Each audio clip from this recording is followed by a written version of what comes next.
എല്ലാവർക്കും ഡെയിലി 10ലേക്ക് സ്വാഗതം. ഇന്ന് നമുക്ക് കുറച്ച് തർജ്ജിമകൾ നോക്കാം. ഷേക്സ്പിയറുടെ കോമഡി ഓഫ് എറേഴ്സ് ആൾമാറാട്ടം എന്ന പേരിൽ തർജ്ജിമ ചെയ്തത് ആര്? കല്ലൂർ ഉമ്മൻ ഫിലിപ്പോസ്. ഷേക്സ്പിയറുടെ തന്നെ ടേമിംഗ് ഓഫ് ദി ഷ്രൂ കലഹനി ദമനകം എന്ന പേരിൽ ആരാണ് വിവർത്തനം ചെയ്തത്? കണ്ടത്തിൽ വർഗീസ് മാപ്പിള 1894. ഷേക്സ്പിയറുടെ 12th നൈറ്റ് മനം പോലെ മംഗല്യം എന്ന പേരിൽ വിവർത്തനം ചെയ്തത് ആര്? PC Thomas.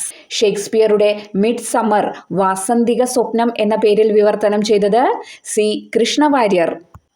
ഇബ്സന്റെ ഗോസ്റ്റ് ഭൂതം എന്ന പേരിൽ വിവർത്തനം ചെയ്തത് CJ തോമസ്. സോഫോക്ലീസിന്റെ ഈഡിപ്പസ് യൂഡിപ്പസ് എന്ന പേരിൽ വിവർത്തനം ചെയ്തത് KM പണിക്കർ. ഈ തർജ്ജിമകളൊക്കെ മിക്കവാറും നെറ്റ് എക്സാമിന് എങ്ങനെ ഉണ്ടാവുമെന്നറിയോ? അതായത് ഷേക്സ്പിയറുടെ ഹാംലെറ്റ് 4 പേര് വിവർത്തനം ചെയ്തിട്ടുണ്ട്.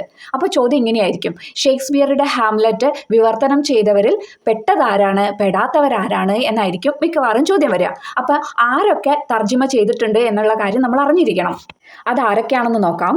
Kodungallur Kunhikuttan Thampuran, PS Venkiteswaran, Abraham Formis, AJ Varkey എന്നിവരാണ് ഷേക്സ്പിയറുടെ ഹാംലെറ്റ് തർജ്ജിമ ചെയ്തവർ.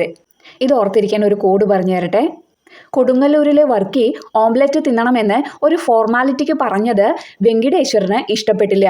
ഇവിടെ ഹാംലെറ്റ് ആണ് കേട്ടോ ഓംലെറ്റ് ആക്കിയത്. കൊടുങ്ങല്ലൂരിലെ വർക്കി കൊടുങ്ങല്ലൂർ കുഞ്ഞിക്കുട്ടൻ തമ്പുരാൻ, AJ വർക്കി. ഓംലെറ്റ് തിന്നണമെന്ന് ഫോർമാലിറ്റിക്ക് പറഞ്ഞതാ ഓംലെറ്റ് ഹാംലെറ്റ്.